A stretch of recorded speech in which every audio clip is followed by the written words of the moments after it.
Hi hello welcome to my channel. Just 1 spoon ఆయిల్తోనే టేస్టీగా ఎమ్మీగా కర్రీ చేసేసుకోవచ్చు. అది కూడా 10 మినిట్స్లో. చాలా పర్ఫెక్ట్ రెసిపీ అని చెప్పొచ్చు డైట్ చేసుకునే వాళ్ళకి.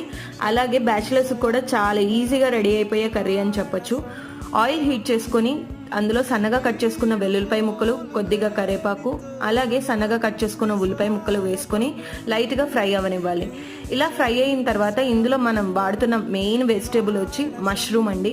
ఈ మష్రూమ్ని కూడా చక్కగా చిన్నగా ముక్కలుగా కట్ చేసేసుకొని ఇందులోకి యాడ్ చేసేసుకోవాలి. కొంచెం సాల్ట్ కూడా వేసుకొని వేయించుకోండి. వాటర్ అనేది వస్తుంది. ఆ వాటర్తోనే కర్రీ అంతా కూడా మగ్గుతుంది. చూస్తున్నారు కదా ఎంత బాగుందో ఎమ్మీగా.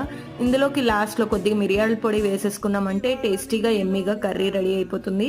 ఇది పుల్కాల్లోకైనా చపాతీల్లోకైనా చాలా బాగుంటుంది కర్రీ. డైట్ చేసుకునే వాళ్ళకి చాలా మంచిది కూడా.